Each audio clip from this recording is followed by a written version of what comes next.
They said we inherited nothing but crushing debt, but the night we opened the cellar, we realized someone had been hiding a truth powerful enough to destroy everything we thought we knew. I thought losing everything ended when we left the orphanage, but I was wrong. The real nightmare started when we arrived at that forgotten house buried deep in the mountains. The walls creaked, the land felt wrong, and my dog wouldn't stop staring at the floor, like he knew something I didn't. And when we finally opened the cellar, nothing made sense anymore. Money, secrets, and a past that had been watching us all along. Before we go any further, tell me in the comments, where are you watching from today? The first thing Noah Carter noticed when he woke up was the silence, not the peaceful kind, and not the kind people talked about when they escaped the city and found themselves in the quiet of the countryside. This silence was different. It pressed against his ears, thick and unnatural, like something waiting to be broken. And then it shattered. In his mind, the explosion came first, loud, violent, close enough to feel in his bones. His body reacted before his thoughts caught up. He rolled off the couch, hitting the floor hard, his shoulder slamming against the cracked wooden boards of the small apartment. His breath came fast, shallow. His hands searched for a rifle that wasn't there. "Down! Get down!" he shouted into the emptiness. But there was no one. No sand. No heat. No gunfire. Just a dim room, gray morning light leaking through stained blinds, and the smell of stale coffee. Noah froze, chest heaving, eyes darting around the room as reality slowly forced its way back in. The war was over. It had been over for years. Still, his body didn't believe it. A low, familiar whine broke through the tension. Noah turned his head. Bruno was already there. The German shepherd stood a few feet away, ears slightly back, amber eyes locked on Noah's face. He didn't rush forward. He didn't bark. He just watched, steady and patient, like he had done 100 times before. "I'm good," Noah muttered, though his voice trembled. Bruno took a step closer anyway. Noah pushed himself up, sitting against the wall. His hands were still shaking. Sweat clung to his skin despite the cold. He dragged a hand over his face and let out a long breath. "You're not supposed to let me hit the floor like that," he said quietly. Bruno tilted his head, as if considering the accusation, then moved closer and pressed his body gently against Noah's side. That was Bruno's answer. Noah reached out, resting his hand on the dog's neck, fingers sinking into the thick fur.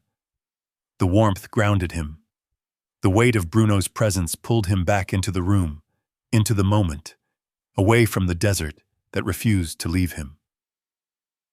"Yeah," Noah said after a while. "You're right. I'm still here." The apartment was barely more than a box. One room, a couch that had seen better days, a folding table covered in unopened mail, a small kitchenette where the sink leaked if you looked at it wrong. It wasn't home. It was just where he ended up. The army had discharged him with a handshake, a stack of paperwork, and a list of numbers to call if things got difficult. He had tried some of them, and sat in waiting rooms, talked to people who nodded too much, and wrote things down without really listening. Eventually, he stopped going. People didn't understand what it felt like to wake up every day already exhausted, to carry a war inside you long after everyone else had moved on. Everyone except Bruno. Noah got to his feet slowly, joints stiff. Bruno stayed close, watching him with that same quiet focus. "All right," Noah said, forcing a bit of steadiness into his voice. "Let's pretend today's normal." He walked to the table and picked up the stack of mail. Bills, notices, final warnings, nothing new, until he saw the envelope at the bottom. It was different, thicker, official, cream-colored instead of white. His name printed in clean, precise letters. Noah frowned. Probably more bad news, he muttered. Bruno stepped closer, nose twitching. He sniffed the envelope once, then again, more insistently this time. Noah glanced down at him. What? You think this one's special? Bruno didn't move. Noah sighed and tore it open. Inside was a letter, neatly folded, along with a set of documents. Legal language, property records, a name he didn't recognize.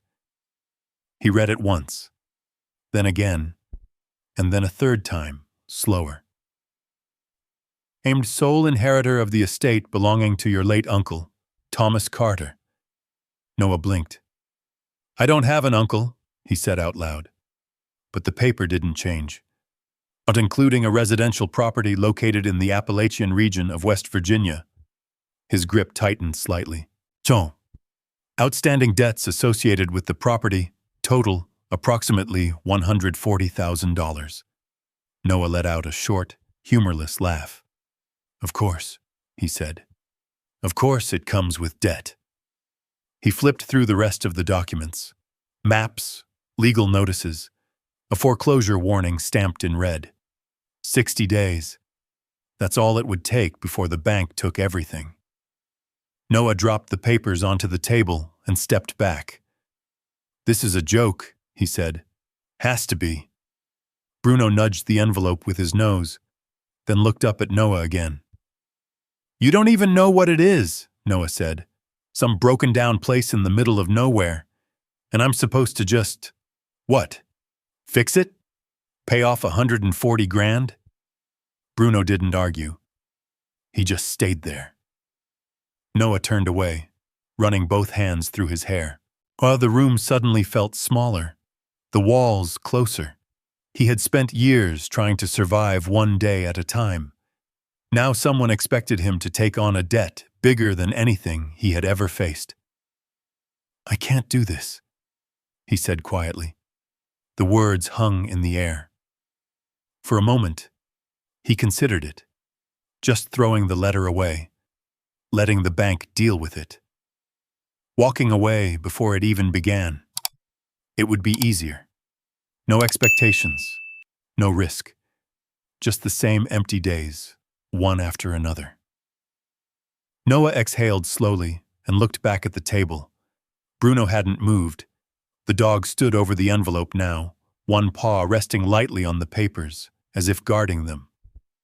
Noah stared at him. You're really not going to let this go, are you? Bruno met his gaze. There was something in that look. Not urgency, not fear. Something steadier. Trust. Noah swallowed. Yet he didn't believe in signs, didn't believe in fate or second chances. But Bruno had pulled him out of worse places than this. Places where giving up would have been easier. Noah walked back to the table. He picked up the letter again, holding it between his fingers. A ranch, he murmured. Somewhere in the mountains. The words felt foreign, unreal. He glanced down at Bruno. You think there's something there? Bruno's ears twitched. That was all. But for some reason, it was enough. Noah folded the letter carefully this time, sliding it back into the envelope. He didn't smile. He didn't feel hopeful. But for the first time in a long time, he didn't feel completely empty either. All right, he said quietly. We'll take a look. Bruno stepped closer, pressing against his leg. Noah rested his hand on the dog's head and staring out the window at a city that had never really been his. Just a look, he added. But something deep in his chest, something he didn't trust yet, shifted slightly, like a door, long sealed shut, beginning to open. The road into West Virginia didn't feel real. It stretched on like a faded ribbon through hills that grew taller and greener with every mile. The city disappeared behind Noah long before he realized it was gone. Buildings gave way to open fields, then forests so dense they swallowed the horizon whole. Noah drove in silence. The old pickup truck he'd bought with his last savings rattled with every bump in the road. The engine groaned on the steep inclines, like it was protesting every mile deeper into the mountains. Bruno sat in the passenger seat, alert. He didn't sleep, didn't shift much. Just watched every turn, every shadow. Noah glanced over at him once. "You planning to relax at some point?" Bruno's ears flicked, but his gaze stayed fixed on the road ahead. "Yeah," Noah muttered. "Didn't think so." The GPS had lost signal an hour ago. Now all he had was the printed map from the envelope, folded and creased from being handled too many times. The road narrowed, turning from asphalt to gravel, then to something that barely qualified as a road at all. Branches scraped against the sides of the truck. The forest pressed in, it felt isolated. Too isolated. Noah's grip tightened on the steering wheel. The quiet here wasn't like the silence in his apartment. This was deeper, older. It carried weight. Every sound stood out. The crunch of tires, the distant call of a bird, the whisper of wind through the trees. And underneath it all, something else. A feeling he couldn't quite name. Bruno shifted slightly. A low, almost inaudible rumble built in his chest. Noah noticed. "What is it?" Bruno didn't bark, didn't move much, but his posture changed, tense now, focused, watching. Noah slowed the truck. The road curved sharply around a cluster of towering pines. As the trees parted, the land opened up just enough for him to see it. The ranch. Noah didn't speak. He just stared. The house stood in the middle of a clearing, crooked and worn like it had been leaning for years and finally given up trying to stand straight. The paint, what was left of it, peeled in long strips, exposing gray wood underneath. The roof sagged near the center. One of the windows was boarded up, the others clouded with dirt. The barn off to the side looked worse. Half the roof had collapsed inward. The large doors hung open at uneven angles, swaying slightly in the breeze like something breathing. Tall grass swallowed most of the land, rising up past the hood of the truck in some places. Weeds tangled around broken fence posts, the wire rusted and sagging. It looked abandoned. Not recently. Years ago. Noah let out a slow breath. "Well," he said quietly, "that's something." Bruno was already staring at the house, not with curiosity, with intent. Noah parked the truck near what used to be a driveway and turned off the engine. The sudden silence was overwhelming. For a moment, neither of them moved. Then Bruno jumped down from the seat. His paws hit the dirt with purpose. "Hey," Noah called. "Slow down." But Bruno was already moving. He circled the truck once, nose low, and sniffing the ground. Then he turned toward the house and started forward without hesitation. Noah grabbed his jacket and followed. The air was different here, cooler, sharper. It carried the scent of damp earth, pine needles, and something faintly metallic that Noah couldn't place. Each step through the grass made a soft rustling sound. It felt like walking into a place that had been waiting. The porch creaked under Noah's weight as he stepped onto it. One of the boards dipped slightly, making him pause. "Careful," he muttered to himself. Bruno didn't seem concerned. He moved straight to the front door, sniffed the base of it, then looked back at Noah. "All right," Noah said. "Let's see what we're dealing with." The key from the envelope slid into the lock with a rough scrape. For a second, nothing happened. And then, with a dull click, the mechanism gave way. Noah pushed the door open. It resisted at first, then slowly gave in with a long, groaning creak that echoed into the darkness beyond. A wave of stale, musty air rolled out to meet them. Dust floated in the thin shafts of sunlight that broke through the dirty windows. The house smelled like time, like something forgotten. Noah stepped inside. The floor groaned under his boots. Every movement felt too loud in the stillness. Furniture sat where it had been left, covered in dust, untouched for years. A table, 2 chairs, a fireplace filled with old ash. It looked like someone had simply walked away. Bruno moved ahead, scanning the room, not wandering, searching. Noah noticed. "You picking something up?" he asked. Bruno didn't answer, of course, but he didn't slow down either. Noah walked further in, his eyes adjusting to the dim light. A hallway stretched toward the back of the house, doors on either side. The place felt wrong. Not dangerous, exactly, but incomplete, like a sentence that had been cut off before it finished. Noah turned slowly, taking it all in. "This is what I inherited," he said quietly. "A collapsing house and a debt I can't pay." He let out a breath, shaking his head. Some luck. Behind him, Bruno stopped. Noah turned. The dog stood near the center of the room now, staring at the floor. Not just looking, focused. His ears were forward, his body still. Then he pawed at the wooden boards. Once, twice. A hollow sound echoed beneath the surface. Noah froze. What was that? Bruno pawed again, harder this time.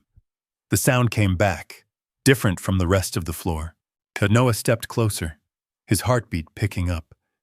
He crouched down slowly, pressing his palm against the wood. It felt solid, but when he knocked on it, it answered.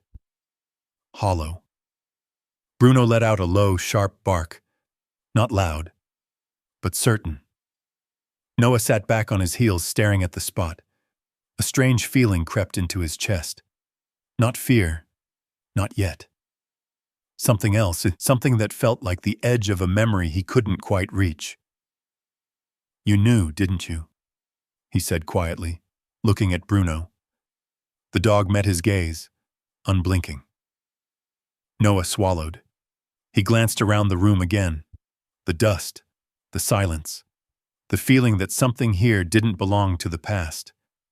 He looked back at the floor, at the exact place Bruno refused to leave. "Yeah," Noah murmured. "This place isn't just falling apart." Bruno's tail flicked once. Noah leaned forward again, running his hand along the seams between the boards. "Something's under here." The words settled into the room like a stone dropped into still water. Outside, the wind picked up slightly, brushing through the trees. Inside, the house remained perfectly still, but it no longer felt empty. Noah didn't move for a long time. He stayed crouched on the floor, one hand resting against the wood, as if the boards might speak again if he listened hard enough. Bruno stood beside him, unwavering, eyes fixed on the same spot. "All right," Noah said finally, his voice low. "We'll come back to that." Bruno didn't budge. Noah exhaled slowly and pushed himself to his feet. "We need light first. Tools. Something better than guessing." The sun was already beginning to dip behind the mountains, casting long shadows through the trees. The light that filtered into the house was fading fast, turning the corners of each room into dark pockets that felt deeper than they should. Noah stepped outside, pulling in a breath of the cool evening air. It helped, just a little. "Truck," he said, nodding toward it. Bruno hesitated. Then, reluctantly, he followed. Noah grabbed a flashlight from the glove compartment, along with a small crowbar he kept for emergencies. The metal felt cold and solid in his hands. Real, grounding. When he turned back toward the house, the feeling returned. That quiet weight, like the land itself was watching. He shook it off. "You're getting jumpy," he muttered. Bruno didn't seem convinced. Back inside, the darkness had already begun to settle in. Noah flicked on the flashlight, the beam cutting through the dust-filled air in a narrow cone. The hollow spot in the floor waited where they had left it. Noah approached slowly, Let's see what you're hiding, he said under his breath. He knelt again and ran the flashlight along the seams between the boards. There, just barely visible, a thin outline, a square, cleaner than the rest, like it had been fitted deliberately. A hatch.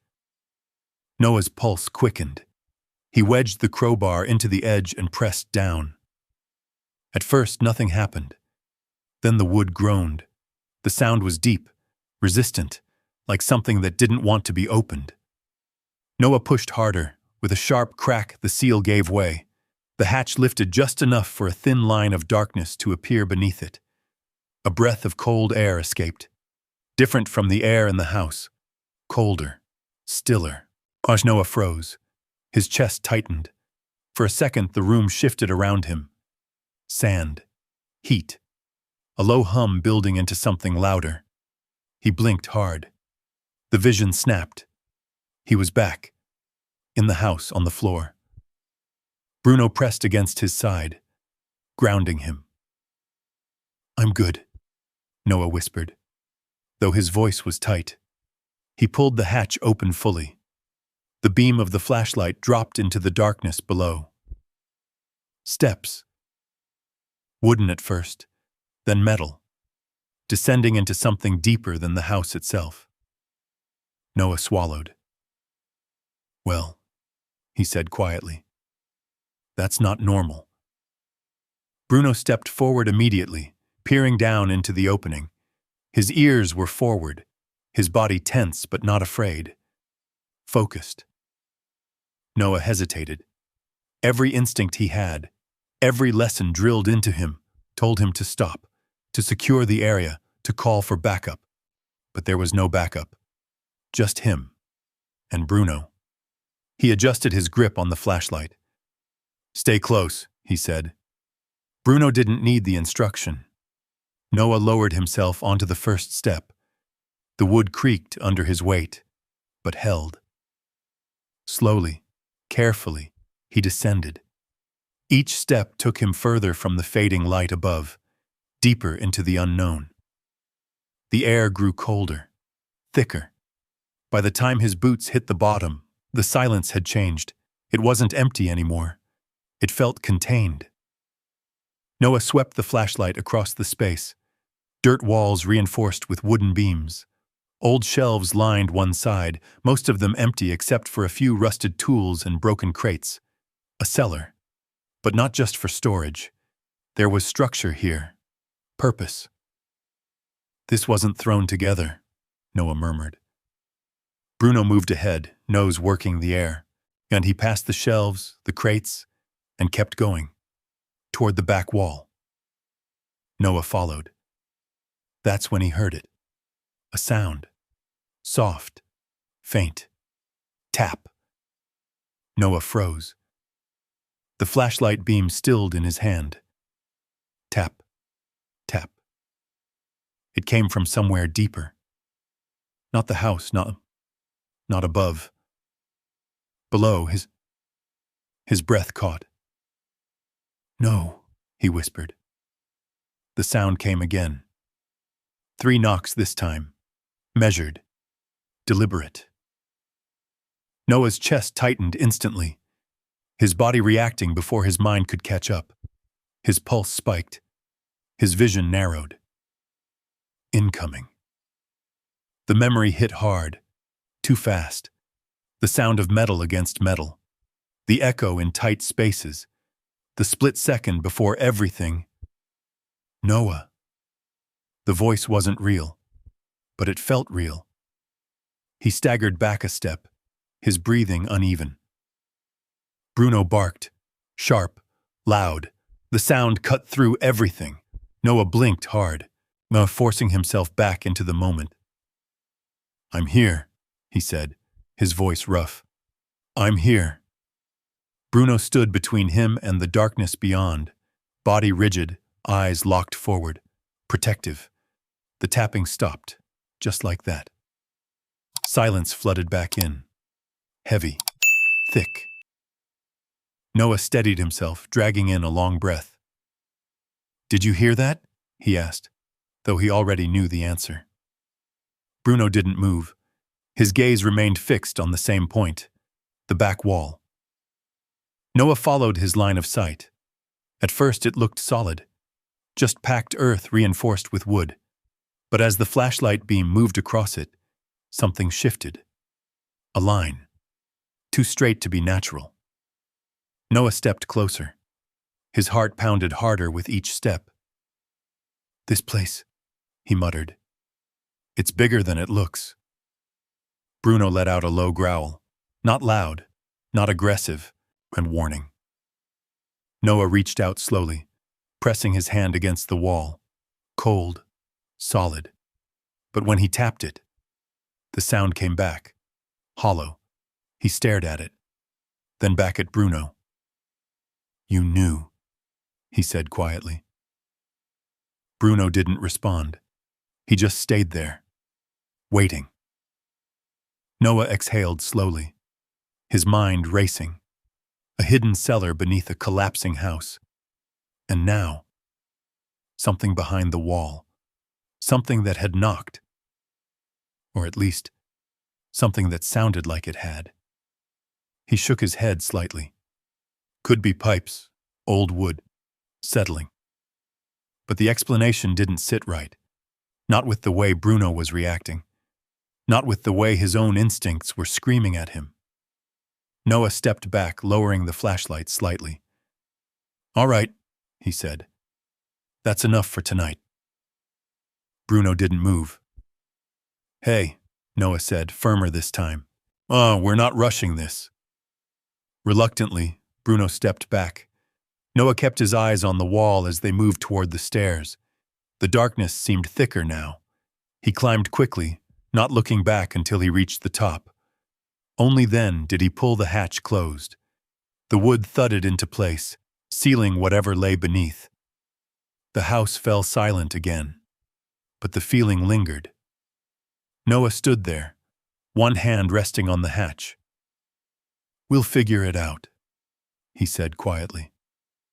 Bruno moved to his side, pressing against him. Outside, the last light of day slipped behind the mountains. Inside, the shadows grew longer, and somewhere beneath the floor, whatever had been hidden was no longer completely still. Noah didn't sleep that night. He lay on the old couch with one arm draped over his eyes, staring into a darkness that refused to settle.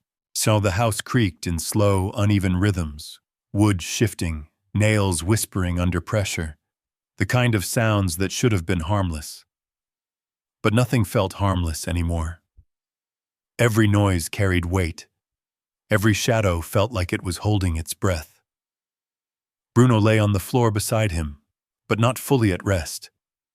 His head stayed up, ears flicking at the smallest sound. Every few minutes he would lift his head slightly higher, listening. Waiting. Noah noticed. "You hear it too, don't you?" he murmured into the dark. Bruno didn't answer, but he didn't relax either. Sometime after midnight, Noah drifted, just barely. And then, a sharp metallic snap. Noah's eyes flew open. He was on his feet before he even realized it, his body reacting on instinct. His heart slammed against his ribs as he scanned the room, as the darkness thick and disorienting. "What was that?" he whispered. Bruno was already moving. The dog's body tensed, a low growl forming deep in his chest as he turned toward the back of the house. Not the cellar. Outside. Noah grabbed the flashlight, his hand steady even as his pulse raced. "Stay close," he said. Bruno moved ahead anyway.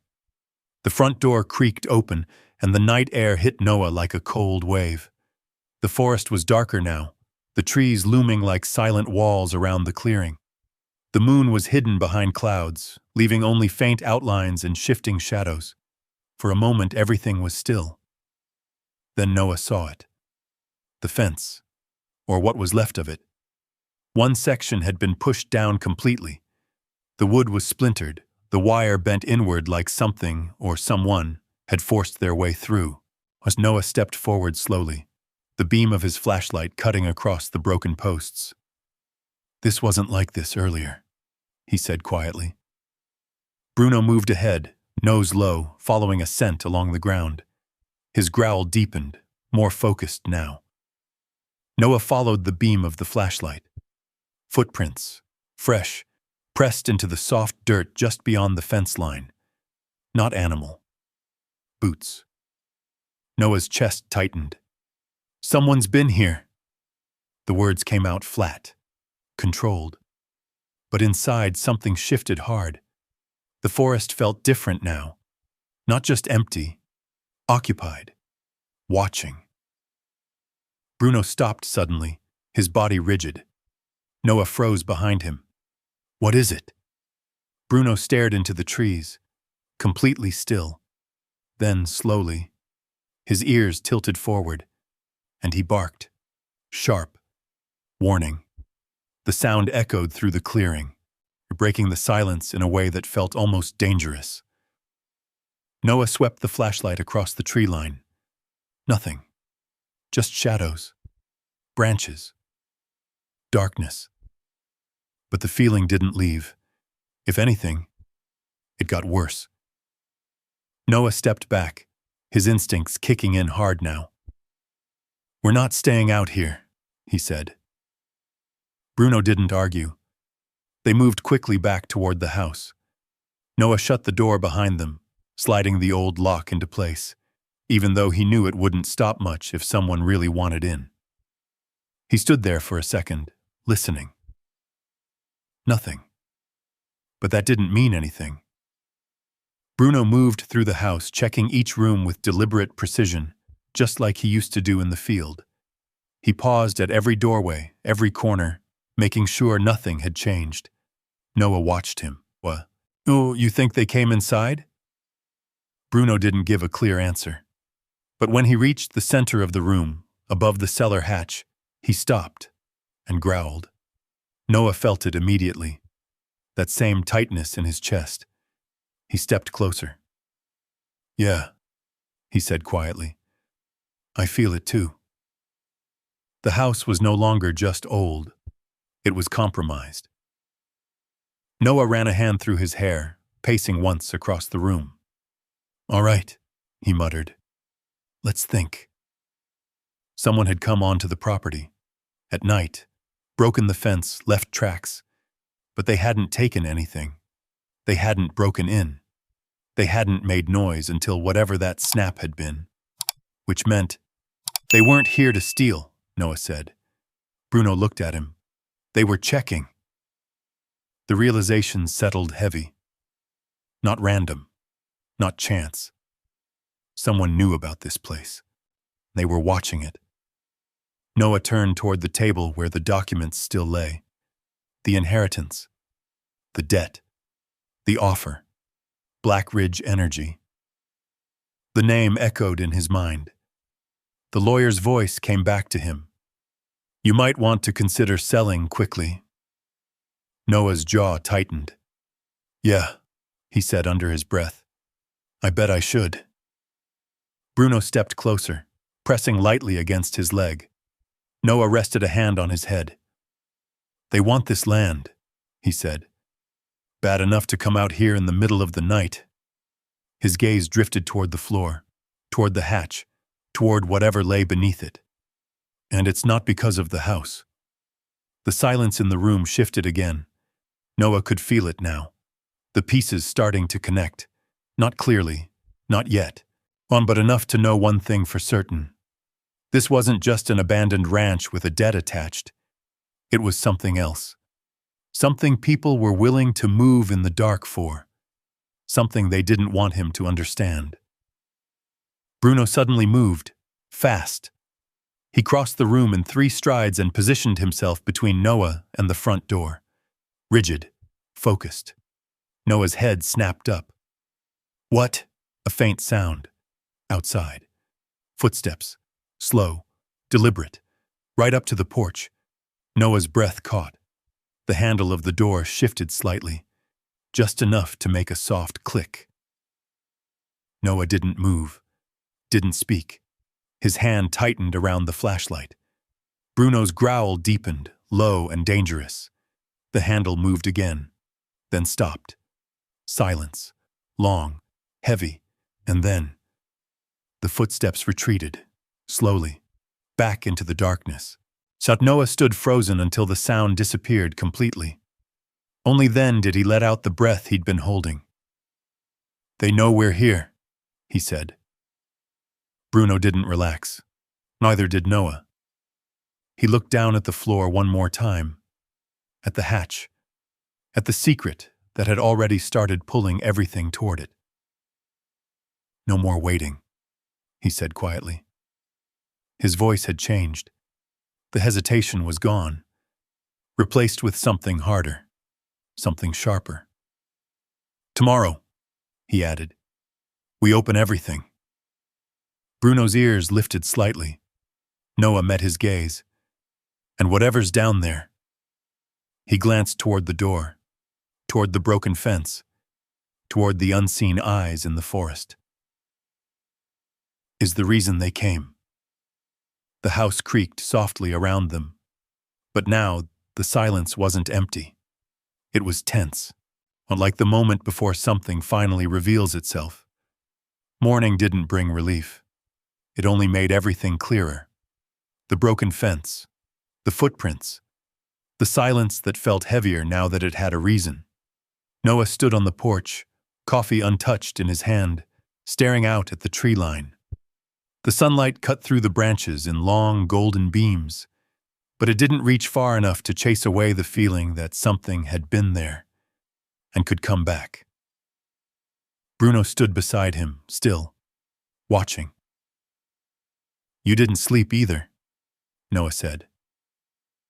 Bruno didn't move. Noah let out a slow breath and set the cup down on the railing. "Yeah, didn't think so." He looked back at the house, at the floor inside, at the hatch. "No more guessing." Bruno's ears lifted. Noah stepped inside. The house felt different in daylight. Less threatening, maybe, but not safer. Just exposed. Like whatever had been hidden had lost the protection of darkness. Noah grabbed the crowbar again. "This time," he said quietly, "we don't stop halfway." Bruno moved ahead of him, already positioning himself near the hatch, waiting. Noah crouched down and slid the crowbar into the edge. The wood lifted easier now, the seal already broken from the night before. The hatch opened with a low groan. Cold air rushed up again, stronger this time. Noah didn't hesitate. "Stay close," he said. He stepped down. The cellar looked the same, but it didn't feel the same. The air was still, heavy, like it had been disturbed and hadn't settled back yet. Noah moved forward, the flashlight beam steady, straight to the back wall. Bruno followed, every step measured. Noah stopped in front of the wall, just staring at the faint outline he had noticed the night before. "All right," he murmured. "Let's see what you're hiding." He tapped the wood. Hollow. No doubt about it now. Bruno let out a low, expectant sound. Noah wedged the crowbar into the seam and pushed. Nothing. He adjusted his angle, applying more pressure. The wood creaked, then resisted.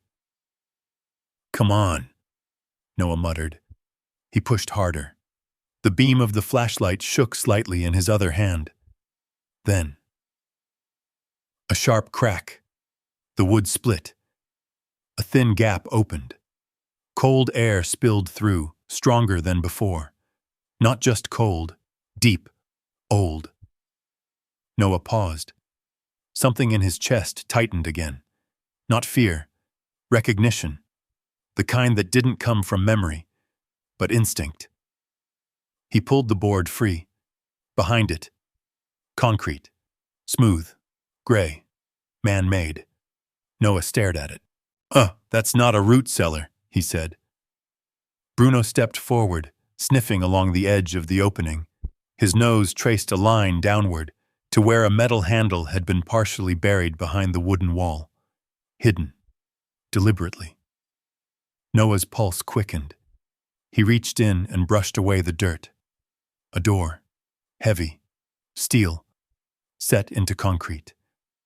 Noah stepped back slowly. "Okay," he whispered. "That's something else." Bruno looked up at him, waiting. Noah wiped his hands on his jeans, his mind racing. A hidden steel door beneath a cellar, in the middle of a forgotten ranch. This wasn't storage, this was built, planned. He stepped forward again, gripped the handle. For a moment, he hesitated. Every part of him knew that once this door opened, nothing would be the same. Behind it, answers, but also consequences. Noah exhaled slowly. "All right," he said, and pulled. The door didn't budge. He frowned, shifting his stance, pulling harder this time. Still nothing. Locked. "Of course," he muttered. Bruno moved again. He lowered his head and began sniffing along the edge of the frame, then up along the wall. Then he stopped. His nose pressed against a small, almost invisible panel set into the concrete. Noah noticed immediately. "What is it?" Bruno pawed at the spot. Once. Twice. Noah stepped closer, running his fingers along the surface. There. A small indentation. A switch. Hidden in plain sight. Noah pressed it. For a second. Nothing happened. Then. A low mechanical hum. Deep. Buried. The sound vibrated through the floor, through the walls, through Noah's bones. He stepped back instinctively. The steel door clicked, then slowly began to open. Dust fell from the edges as it moved, the sound echoing into the darkness beyond. Bruno stepped forward immediately, alert but not afraid. Noah raised the flashlight. The beam cut into the space beyond and stopped.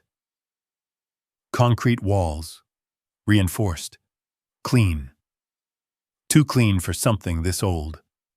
Metal shelves lined one side, still intact. Equipment, boxes, crates. This wasn't just a bunker. It was operational, or had been. Noah stepped inside slowly. His boots echoed against the concrete floor. The air was different here. Filtered, dry, preserved. Bruno moved ahead, scanning, his body tense but controlled. Noah turned in a slow circle, taking it all in. "This doesn't belong here," he said. "Not in a place like this. Not hidden under a collapsing house." His flashlight landed on something in the center of the room. A large steel chest. Locked. Noah approached it slowly. Every step felt heavier, more deliberate, as if the room itself was watching. Bruno stayed close, his eyes scanning the corners, the shadows, the places the light didn't quite reach. Noah reached the chest, ran his hand over the surface. Cold, solid, important. He didn't know how he knew, but he did. "This is it," he said quietly. Bruno looked at him. Noah hesitated, just for a second. Then he knelt down, examined the lock. Old, but strong. He lifted the crowbar again. "Let's find out why they came here," he said, and brought it down. The metal rang out through the bunker. Once, twice. On the third strike, the lock gave. It snapped loose with a sharp crack. Noah pulled it free. Yet the sound echoed, then faded, leaving only silence. Heavy, waiting. Noah placed his hands on the lid, paused. Then slowly, he opened it. The hinges groaned softly, like they hadn't been touched in years. The lid lifted inch by inch. Dust shifted in the air. Bruno leaned in slightly, his nose twitching, but he didn't rush. He waited. Noah held his breath, and then the light from the flashlight fell inside. Stacks, neatly arranged, bundled, cash. Noah froze. For a moment, his brain didn't process it. The image didn't make sense. It didn't belong in a place like this. This, he whispered. This can't be real. He reached in slowly, pulling out one of the bundles. $100 bills. Old but preserved. Real. His hand tightened slightly as he stared at it. Oh, who keeps this much money buried under a house? Bruno shifted beside him, but his attention wasn't on the cash. Noah noticed. You don't care about this, do you? Bruno's ears flicked. Noah looked back into the chest. There was more. Under the cash, files, folders, carefully sealed. Noah set the money aside and picked one up. The paper felt dry but intact. He opened it. The first thing he saw was a name, Thomas Carter. Noah's chest tightened. My uncle, he said quietly. But as his eyes moved down the page, something changed. Military records, clearances, assignments. None of it matched what he thought he knew. His grip tightened. This doesn't make sense. He flipped to the next page, and the next.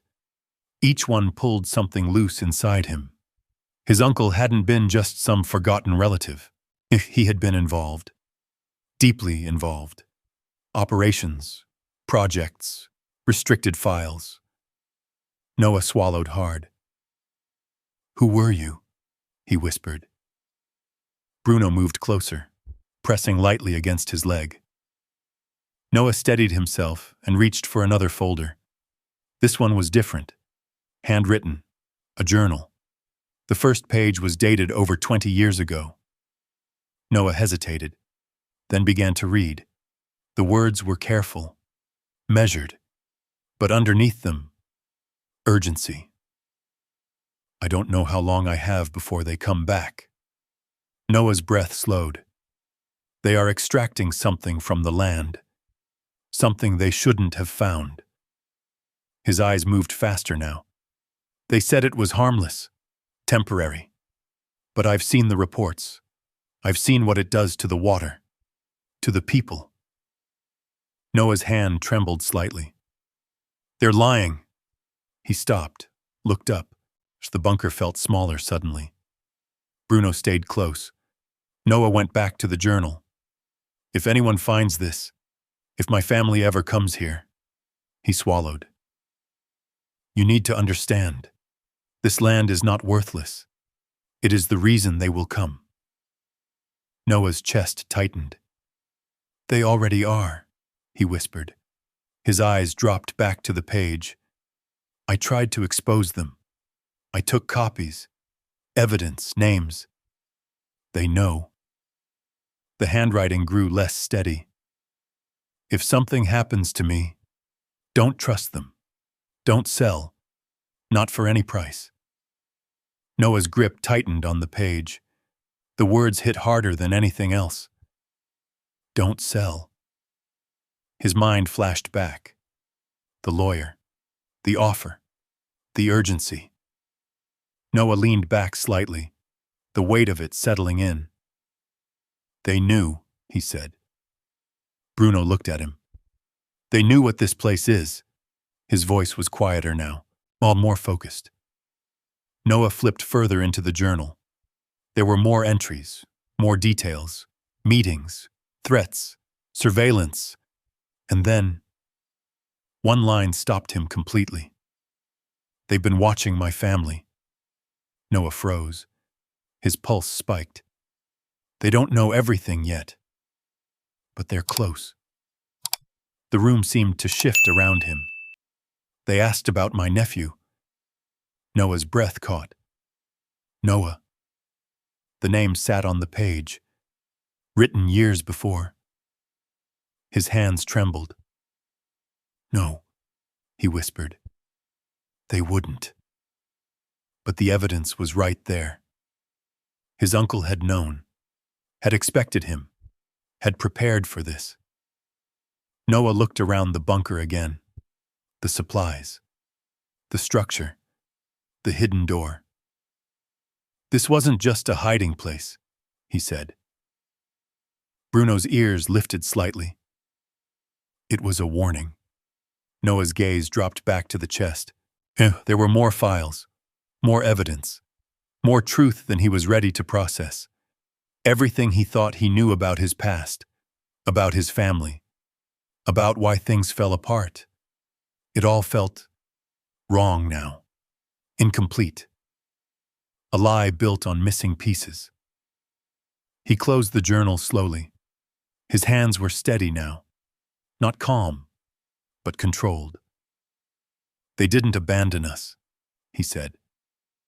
Bruno watched him. They were trying to protect us. The realization hit deeper than anything else.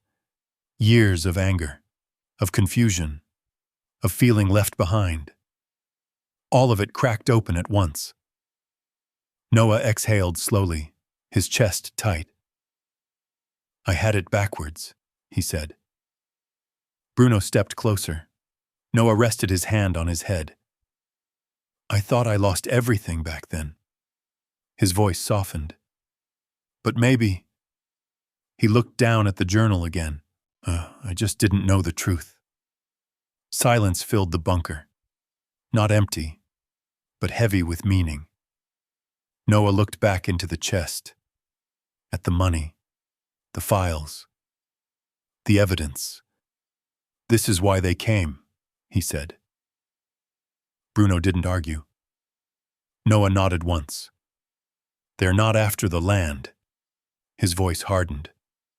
They're after this. The truth. The proof. The secret buried beneath everything. Noah stood slowly. The man who had walked into this place wasn't the same one standing there now. Something had shifted. Deep. Permanent. He looked around the bunker one more time, then at Bruno. They're not going to stop, he said. Bruno held his gaze. Neither of them looked away. Noah closed the chest. Not out of fear, but out of decision. Then neither are we. The words settled into the room like something final. Above them, the house creaked softly, and far beyond the trees, someone was already planning their next move. Noah didn't leave the bunker right away. He stood there in the dim beam of the flashlight, the weight of everything pressing down on him. The journal, the money, the truth that had just cracked open his past like it had never been sealed at all. Bruno moved first. He stepped away from the chest. Slow, deliberate, not finished. Noah noticed immediately. You're not done, are you? Bruno didn't look back. He moved along the far wall, nose low, scanning every inch of concrete. Not random, not curious, focused, searching. Noah followed, the flashlight beam trailing over the walls, the shelves, the corners. What is it? He asked quietly. Bruno stopped, right at the edge of the room. At first, Noah didn't see anything. Just another stretch of concrete. But Bruno stood rigid, ears forward, his body angled slightly, as if blocking something. Noah stepped closer. The beam shifted. And there, a seam. Fainter than the last one. Cleaner. Hidden better. Noah's pulse picked up again. You've got to be kidding me. Bruno pawed once at the surface. Not hard. Just enough. Noah crouched down, running his fingers along the line. This place keeps going. The realization settled deep. This bunker wasn't just a storage space. It was layered, designed to hide more than one secret. Noah stood slowly. All right, he said. Let's see it. He looked around, scanning for the same kind of hidden mechanism. Nothing obvious. Bruno didn't wait. He moved slightly to the right, then stopped, turned, looked at Noah. and then nudged a small metal bracket attached to the wall. Noah blinked. "You're telling me—" He reached out and pressed it. A click. Quiet. Precise. Then, a section of the wall shifted inward, barely noticeable, but enough. Noah stepped back instinctively. The opening revealed a narrow passage, darker than the bunker, deeper. The air that came from it was colder, sharper, different. Noah swallowed. "You found another one." Bruno stepped forward immediately. No hesitation, no fear, just purpose. Noah followed. The passage was tight. The concrete walls closed in on either side, forcing him to angle his shoulders slightly as he moved. The sound of his boots echoed softly, swallowed quickly by the space. Bruno moved ahead, steady. Then, a sharp snap. Metal. Sudden. Bruno yelped. Noah's heart slammed. "Oh, Bruno!" He rushed forward. The flashlight beam shook as it caught the scene. A rusted metal clamp had snapped shut, around Bruno's front leg. Noah dropped to his knees instantly. "Easy, easy," he said, his voice tight but controlled. Bruno didn't panic. He didn't thrash. He held still, his body tense but disciplined, trained, waiting. Noah's hands moved quickly, examining the trap. Old, hidden, still functional. "Damn it," he muttered.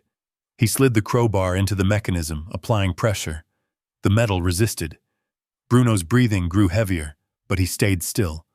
"You're okay," Noah said firmly. "You're okay. I've got you." He pushed harder. The clamp groaned. Then, it gave. The jaws released. Bruno pulled his leg back immediately, but didn't move away. Noah dropped the crowbar and gently checked the injury. There was blood. Not severe, but enough. Noah exhaled slowly. "All right. You're all right," he said. Bruno licked his hand once, still focused, still present. Noah shook his head, a mix of frustration and something deeper tightening his chest. "They set this up," he said quietly. "Not random, not abandoned, deliberate. A trap in a hidden passage, leading to something else." Noah's gaze hardened. They didn't want anyone getting this far. Bruno shifted his weight slightly, testing his leg. He winced, but stood. Noah nodded. "Can you walk?" Bruno took a step, then another, slow but steady. Noah let out a breath. "Good." He reached into his jacket, pulling out a small cloth and wrapping it loosely around the wound. "Stay with me," he said. Bruno's ears lifted. Noah picked up the flashlight again. Yet his hand was steadier now. Not calmer, but sharper, focused. He looked ahead.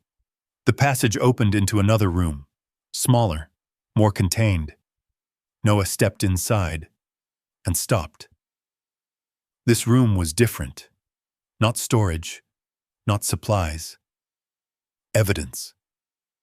Walls lined with pinned documents, photographs, maps, red markings, connections drawn between names and places. Noah's breath slowed. "What is this?" He moved closer. The flashlight revealed more. Company logos, contracts, signatures, Black Ridge Energy, over and over again. Bruno stepped beside him, quieter now, but still alert. Noah reached out, pulling one of the papers free. Financial records, payments, bribes, another sheet, a list of names, crossed out. Noah's jaw tightened. This is everything.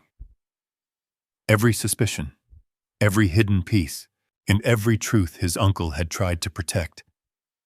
He turned slowly, taking it all in. This is what they're really after. Not the land, not the house. The proof. The kind that could bring everything down. Bruno shifted beside him. Noah looked down. The dog was still standing strong, despite the injury, still watching, still protecting. Noah's expression softened for a moment. "You did good," he said quietly. Bruno's tail flicked once. Noah nodded, then looked back at the wall, at the evidence, at the scale of what they had just uncovered. "This isn't just about us anymore," he said. His voice carried something new now, not just survival, purpose. "They hurt people." Bruno met his gaze. Noah's jaw set. "They've been hurting people for a long time." He looked down at the blood on Bruno's leg, and then back at the trap behind them. "They're not stopping." The silence in the room held. Heavy, charged. Noah took a slow breath, then another. "They picked the wrong place, he said. His voice was quiet, but final. Bruno stood beside him, injured, but unshaken. And for the first time since arriving, Noah didn't feel like he was being pulled into something. He felt like he was stepping forward, into a fight. Noah didn't speak for a long time. He stood in that hidden room, surrounded by evidence that could bring down something far bigger than him, far bigger than this land. The flashlight beam moved slowly across the walls again. Names, transactions, photographs of places that looked too familiar. Small towns, water lines, families. Bruno shifted beside him. Noah looked down, and the cloth around Bruno's leg had already darkened slightly, but the dog remained steady, eyes sharp, posture firm, still standing, still choosing to stay. Noah swallowed. "You didn't have to follow me in here," he said quietly. Bruno didn't move. Noah let out a slow breath. "Yeah, I know." He turned away from the wall and walked back into the narrow passage. Every step felt heavier now, not from fear, but from weight, responsibility, the kind that didn't go away once you saw it. Back in the main bunker, Noah stopped. The steel chest sat where he had left it. Money, files, proof, escape. He stared at it. One choice, simple. Take what he could carry, leave, disappear, pay off the debt, start over somewhere no one knew his name. The war had taught him how to vanish, how to survive. That path was still open. Just Noah walked toward the chest slowly. Bruno followed, limping slightly now, but refusing to fall behind. Noah knelt down again, opened the lid.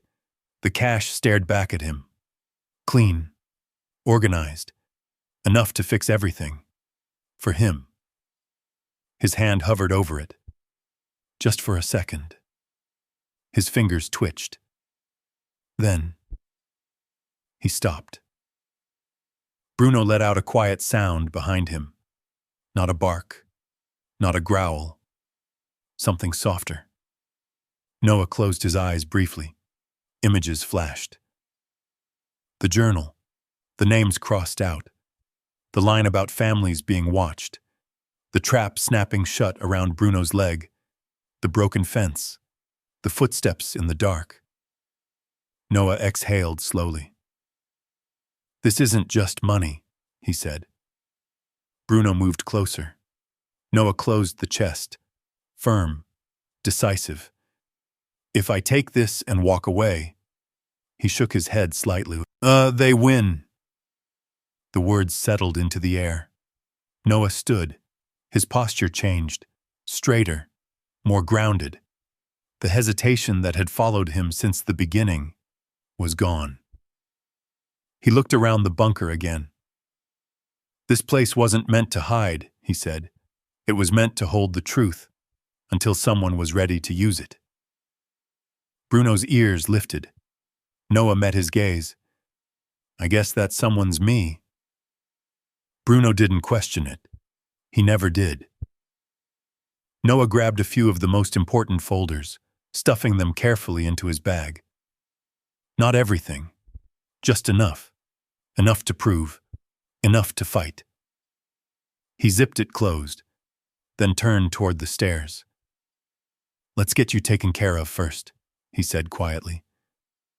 Bruno followed, step by step, back through the cellar, up the stairs, into the house. The sunlight had shifted by the time they emerged. An afternoon now, the shadows longer, the air cooler. Noah moved quickly, grabbing what little medical supplies he had: a clean cloth, bandage, water. He knelt beside Bruno, working carefully. "Stay still." Bruno obeyed. No flinching, no pulling away. Noah cleaned the wound, his movements steady, precise. Years of training came back easily, not just for himself, but for the one who had saved him more than once. "You're tougher than you look," Noah said quietly. Bruno's tail gave a small, slow movement. Noah secured the bandage, tightening it just enough. "That should hold." He leaned back slightly, studying him. "You're not done, are you?" Bruno stood, tested his weight again. A slight limp, but still strong, still ready. Noah nodded once. "Yeah, I didn't think so." He stood up and walked to the window. The forest looked the same, but now he knew better. "They're going to come back," he said. Not a guess, a certainty. Bruno moved to stand beside him. Noah rested a hand on his back. "And next time, they won't just watch." The wind picked up slightly, brushing through the trees, the same trees that had hidden footsteps the night before. Noah's jaw tightened. "Good," he said quietly. Bruno's ears flicked. Noah's gaze hardened. "I'm done running." The words didn't feel forced. They felt right. For the first time since leaving the army, Noah wasn't reacting. He was choosing to stay, choosing to fight, choosing to protect something. Not because he had orders, not because he had to, but because it mattered. He turned away from the window. "Tomorrow," he said. Bruno followed. "No, we start doing this right." Noah picked up the bag, checked the door, looked once more at the floor where the hatch lay hidden. The house creaked softly around them, but it no longer felt like a trap. It felt like a line had been drawn, and Noah had just stepped across it. There was no going back now. The next morning arrived too quietly. No birds, no wind, just a stillness that felt wrong. Noah noticed it the moment he stepped outside. He paused on the porch, scanning the tree line. The air hung heavy, like the land itself was holding its breath. Bruno stood beside him, still limping slightly, still alert. "You feel that?" Noah asked. Bruno didn't look away from the forest. That was answer enough. Noah stepped down from the porch, his boots crunching softly against the dirt. The broken section of the fence was still there, unchanged from the night before. But something else had changed. Tracks. Fresh. Not from last night. From this morning. Noah crouched slightly, studying them. Vehicle tires. Deeper than before. Closer. "They didn't wait," he said quietly. Bruno's ears shifted. A low hum broke through the silence. Distant at first, then closer. An engine. Noah stood, slowly. The sound grew louder as it moved along the narrow road leading to the ranch. Bruno stepped forward, positioning himself just slightly ahead, between Noah and whatever was coming. The vehicle came into view moments later. Black, clean, out of place against the dirt and decay. It rolled to a smooth stop near the front of the house. The engine idled for a second, then shut off. Silence returned. The driver's door opened. A man stepped out, mid-50s, well-dressed, not in a way that tried to impress, but in a way that didn't need to. Controlled. Confident. He closed the door gently and looked around the property like he already owned it. His eyes landed on Noah, then Bruno. He smiled, polite, but empty. "Mr. Carter," he said. His voice carried easily across the space. Noah didn't respond right away. He just watched, measured. Then finally, "Depends who's asking." The man's smile didn't fade. "Victor Kane," he said. "Blackridge Energy." Noah felt it immediately, a tightening in his chest. Bruno's growl started low, barely audible. Victor's gaze flicked down toward the dog, still smiling. "Impressive animal," he said. "Very disciplined." Noah stepped slightly to the side, blocking the view. "Oh, he doesn't like strangers," Noah said. Victor chuckled softly. "I imagine not." He took a few slow steps forward, not aggressive, not hesitant, like a man who had never been told no. "I won't take much of your time," Victor continued. "I just wanted to introduce myself properly, given the circumstances." Noah's jaw tightened slightly. "What circumstances would that be?" Victor tilted his head just a fraction. "The ones that brought you here."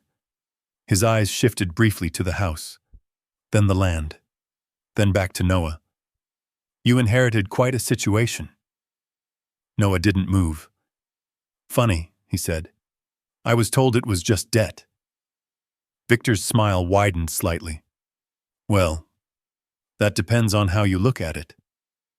He reached into his coat and pulled out a folder. Clean, organized, prepared. "Oh, I'm here to make things simple for you," Victor said. "We're prepared to offer a very generous sum for the property." Noah didn't reach for it. Victor held it out anyway. "More than enough to cover the debt," he added. "And then some." Bruno stepped forward slightly.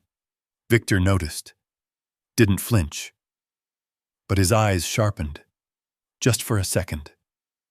Noah saw it. "Why?" Noah asked. Victor paused. Just briefly. Then smiled again. "It's business," he said. Noah shook his head slightly. "No," he said.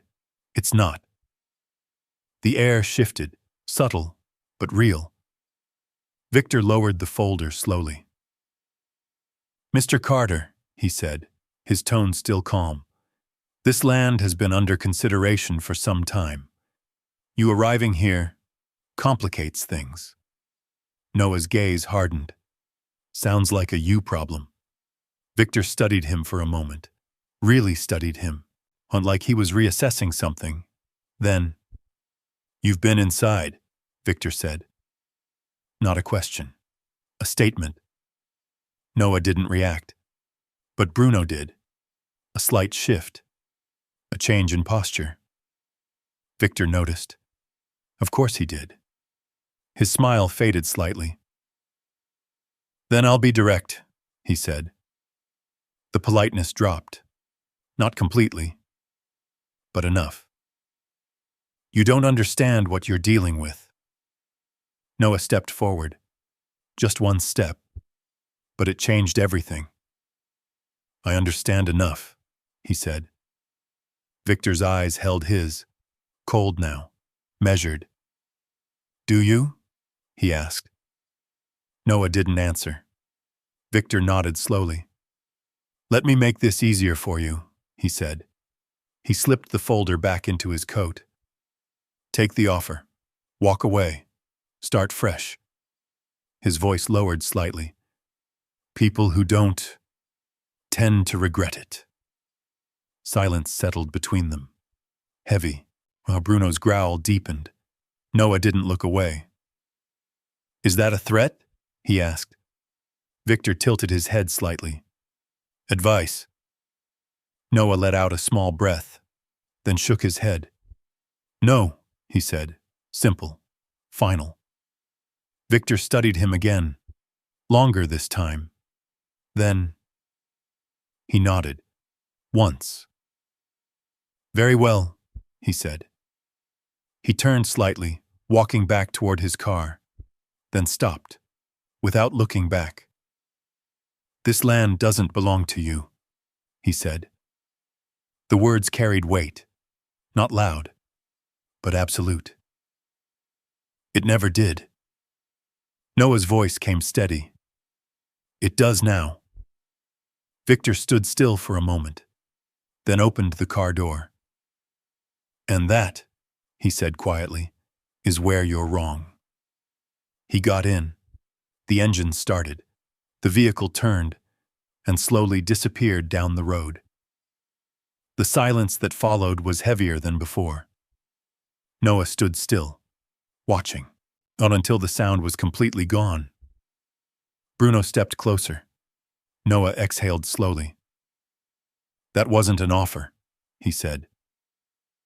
Bruno didn't move. "That was a warning." He looked down at the ground, at the tire tracks, then back at the house. "They're done waiting." The wind moved through the trees again, but this time, it didn't feel like nature. It felt like something shifting, closing in. Noah's jaw tightened. "Good," he said quietly. Bruno looked up at him. Noah's eyes were steady now, unshaken. "Let them come." The ranch stood silent behind him, but it no longer felt abandoned.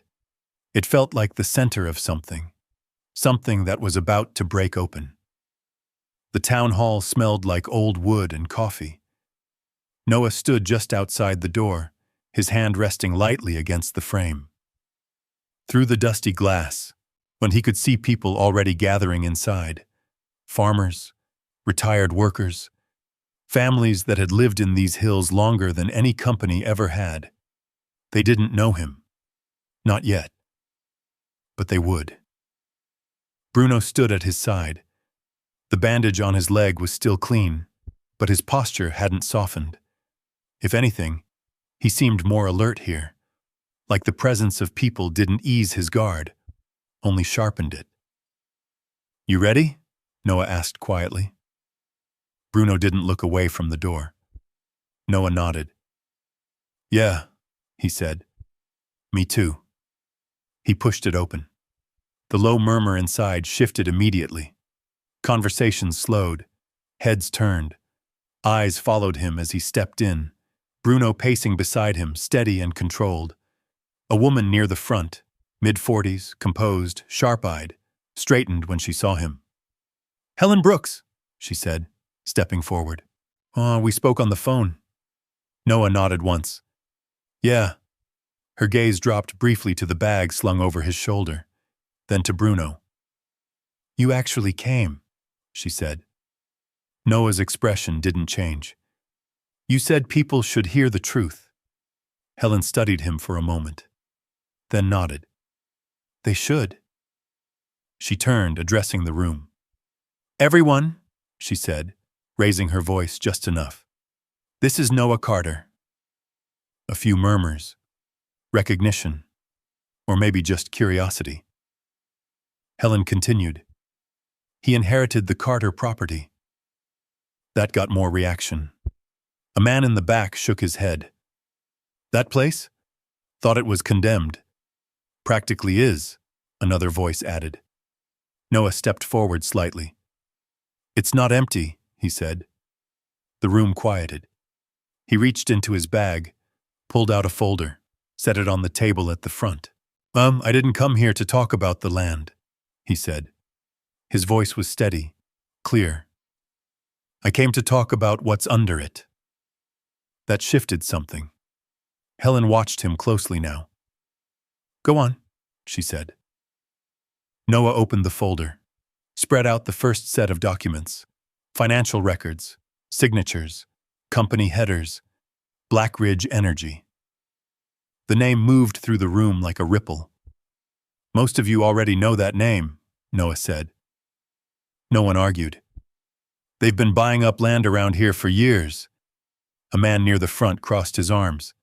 "Said they were bringing jobs." Noah nodded slightly. "That's what they say." He slid another document forward. Water testing reports, highlighted sections, contamination levels. The room leaned in. They're not just buying land, Noah continued. They're extracting something from it. Well, something that's affecting the ground. The water. He paused. People. Silence. A woman near the side spoke up. My well's been bad for 2 years, she said. They told me it was natural. Noah met her eyes. It's not. The room shifted again. He laid out more files. Photographs, maps, marked zones. Everything I'm showing you came from a bunker hidden under my property, Noah said. That got attention. Real attention. A bunker? Someone repeated. Noah nodded. My uncle built it, he said. He was trying to expose this before he disappeared. Helen's eyes sharpened at that. Disappeared? She asked. Noah didn't look away. He knew what they were doing, he said, and he knew they wouldn't let it come out. The weight of that settled heavy. Bruno shifted slightly beside him. Noah reached down briefly, resting a hand against his back, grounding. Then he continued. They've been paying people off, he said, threatening others, covering everything up. He tapped one of the documents. Names, dates, transactions. The room was quiet now. Not confused, not skeptical. Listening, really listening. A man in the back stood slowly, older, weathered. I lost my brother last year, he said. Worked one of their sites. Noah's gaze moved to him. They said it was an accident, the man continued. Equipment failure. Noah held his eyes. It wasn't. The man didn't sit back down. Another voice followed. They offered to buy my land, a woman said. Said it was urgent. Mine too. They came twice. The murmurs grew, not chaotic, focused, connected, like pieces falling into place. Helen stepped forward slightly. Mr. Carter, she said, her tone more serious now. What exactly are you asking these people to do? Noah looked around the room, at the faces, at the weight of what he had just brought into their lives. I'm not asking, he said. He paused. Then, I'm telling you the truth. Silence. Then, we've been dealing with this for years, someone said. What makes you think anything changes now? Noah didn't hesitate. Because now there's proof. He tapped the folder. And because I'm not selling. That landed. Hard. Helen's eyes narrowed slightly. You realize what that means, she said. Noah nodded. They already came to my house, he said. They won't stop. The room held still. Then, a voice from the side. Quiet, but firm. Neither will we. Heads turned. The woman who had spoken stood straighter now. I'm tired of being told what's happening to my land, she said. Another voice joined. And my water. Then another. And my family. The shift was undeniable now. Not fear, not confusion. Something stronger. Noah felt it. For the first time, this wasn't just his fight. Helen looked around the room, then back at Noah. You're starting something big, she said. Noah met her gaze. It was already big, he said. We just didn't know it. Bruno let out a low, steady breath beside him. Noah glanced down briefly, then back up. The room wasn't silent anymore. It was alive. Not with noise, with purpose. And somewhere far from the town hall, someone would already be hearing about this. Noah knew it. He could feel it. The line had been crossed, not just by him, by all of them. And there was no going back now. When the first sign came before sunset, Noah saw it from the porch, a thin line of dust rising along the road, far beyond the broken fence, too controlled to be wind, too steady to be anything natural. Vehicles. More than one. Bruno was already on his feet. No limp now, at least not one he was willing to show. You see it too, Noah said quietly. Bruno didn't look away. Noah stepped down from the porch, his eyes fixed on the horizon. They're faster than I thought. The dust grew thicker, closer. Noah's mind moved quickly now, sharper than it had been in years. Every instinct from the field, every lesson, every pattern, clicked into place. They're not here to talk. Bruno shifted slightly. Noah glanced down at him. Stay close, he said. Bruno didn't need the instruction. Noah moved back into the house, grabbing the bag, and checking the files inside, making sure everything was still there. Proof. Leverage. He looked toward the floor, the hatch, then back at the door. Decision. Noah stepped outside again. The vehicles came into view. 2 black SUVs, same kind as before. But this time, no hesitation. They rolled straight up to the edge of the property and stopped. Doors opened. Men stepped out. Not dressed like Victor. No suits. Work jackets, boots, controlled movements. Bruno stepped forward. Low growl. Noah raised a hand slightly. Not yet. The men spread out slightly, not rushing, but not hiding either. One of them stepped forward. You Carter? He called out. Noah didn't move. Depends who's asking, he replied. The man smirked slightly. Heard you had a meeting in town. Noah said nothing. The man continued. Got people talking. He took another step forward. That wasn't a good idea. Bruno's growl deepened. Noah's voice stayed calm. Neither is trespassing. The man shrugged. We're just here to make sure things don't get out of hand. Noah's eyes narrowed slightly. Too late. The air shifted. Subtle, but real. The men exchanged glances. Then, one of them moved. Fast. Toward the side of the house. Bruno reacted instantly. He lunged forward, intercepting. A sharp bark split the air. The man stopped short, startled, stepping back. Control your dog, he snapped. Noah stepped forward. He's under control, Noah said. Bruno stood between them now, unshaken. The man's expression hardened. This doesn't need to get ugly, he said.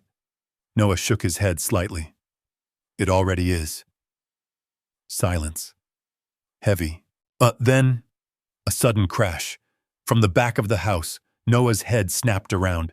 Stay! He shouted. But Bruno was already moving. Noah followed. They rounded the side of the house and saw it. One of the men had forced open a window. Another was already halfway inside. No! Noah shouted. He ran forward.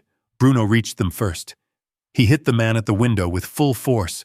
The impact knocked him off balance, sending him crashing back onto the ground. The second man turned. Too late. Bruno was already on him. Not wild, not uncontrolled, precise.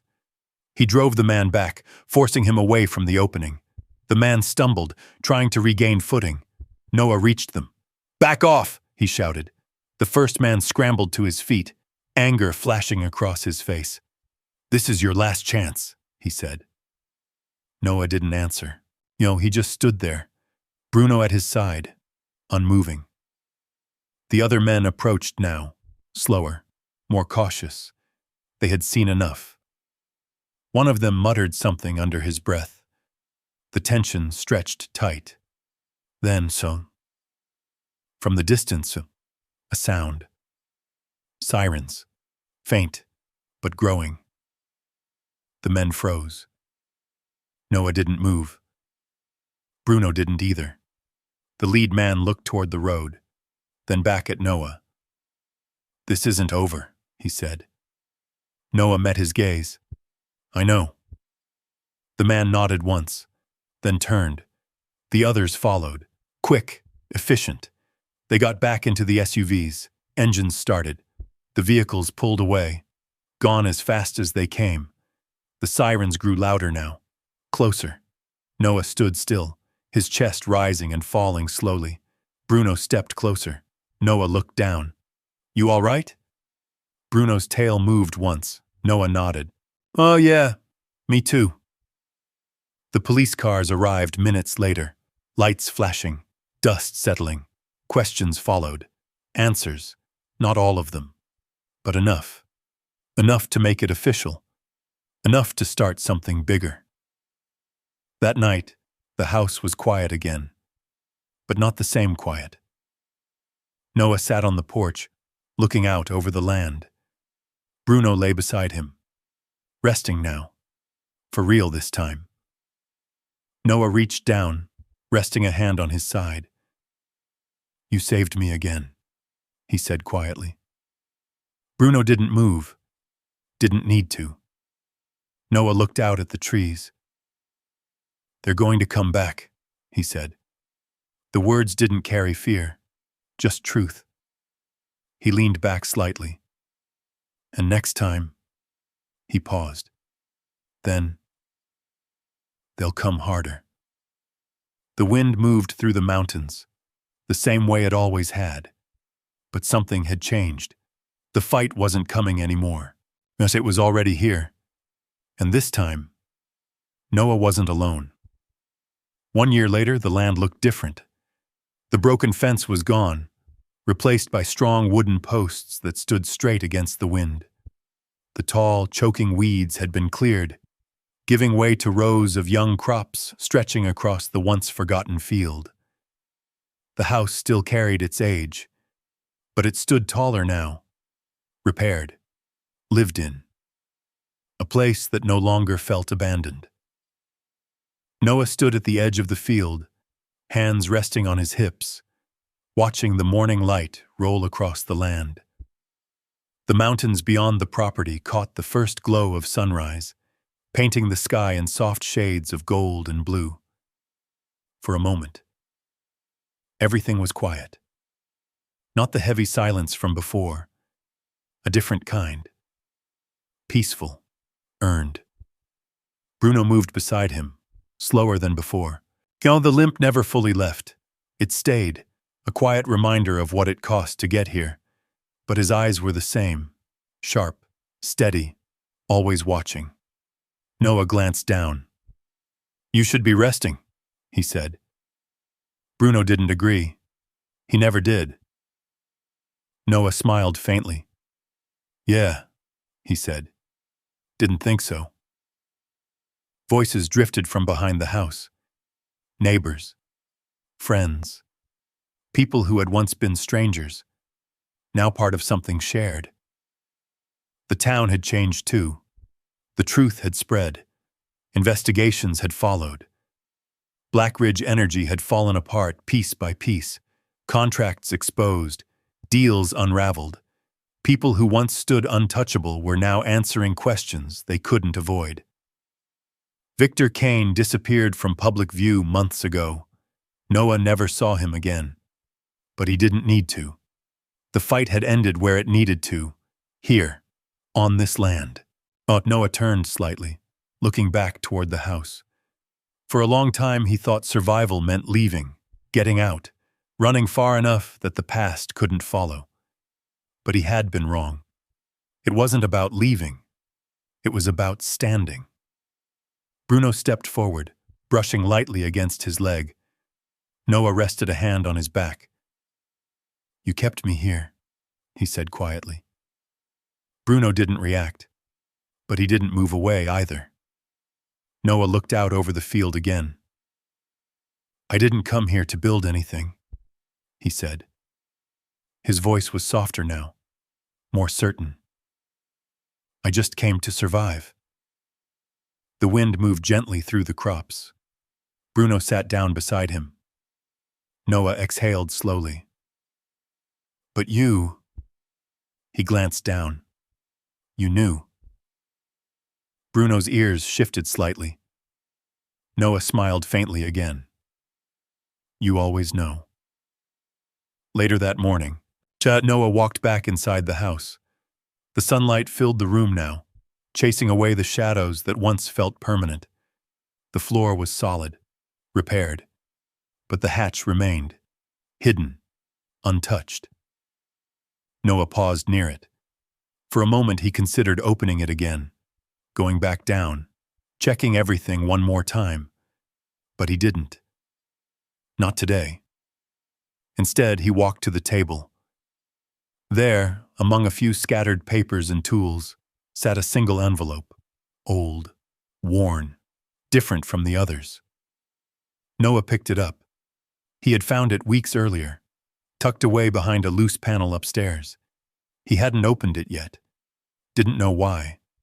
Maybe because some things felt final. He turned it over. His name was written on the front. Not printed. Handwritten. He recognized it now. From the journal. His uncle. Noah sat down slowly. Bruno moved closer, settling beside him. You ready? Noah asked. Bruno didn't answer. He didn't need to. Noah opened the envelope, carefully. Inside was a single letter. The paper was aged, but preserved. Noah unfolded it and began to read. If you're reading this, then you came back. Noah's chest tightened slightly. I wasn't sure you would.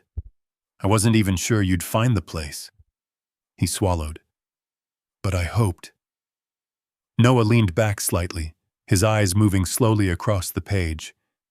I made mistakes, more than I can count. But everything I did was to make sure you had a chance. The words felt heavier with each line. A chance to see the truth. A chance to choose what to do with it. Noah's grip tightened slightly. I couldn't stop them. Not alone. But I could leave something behind. His eyes moved faster now. Something they wouldn't expect. Noah glanced around the room. At the house. At the land beyond it. At Bruno. The letter continued. If you're here, it means you didn't run. Noah exhaled slowly. Good. The single word sat on the page like it had been waiting. You're stronger than I was. Noah shook his head slightly. No, he murmured. I just had help. Bruno shifted beside him. Noah smiled faintly. The last lines of the letter were shorter. Simpler. Take care of the land. Take care of yourself. And trust the one who got you here. Noah's eyes lingered on that last line. He folded the letter slowly, carefully, then set it down on the table. Silence filled the room again. But it wasn't empty. It was complete. Noah stood, walked back outside. The sun was higher now, the land alive, people moving, and working, living. Bruno followed. Always. Noah stopped at the edge of the porch, looked out over everything one more time, then down at the dog beside him. I thought I came here to survive, he said quietly. Bruno looked up. Noah nodded once. But you... He reached down, resting his hand on Bruno's head. You brought me home. The wind moved gently through the mountains. And this time, nothing followed it. If this story meant something to you, I want to hear from you. Drop a simple 1 in the comments if you believe loyalty like Bruno's still exists in this world. Or comment 0 if you think stories like this only happen in movies. And tell me, where are you watching from today? Your comments don't just support this channel, they help keep stories like this alive. If you felt something in your heart while watching, just don't forget to subscribe and stay with us, because the next story might be even more powerful than this one.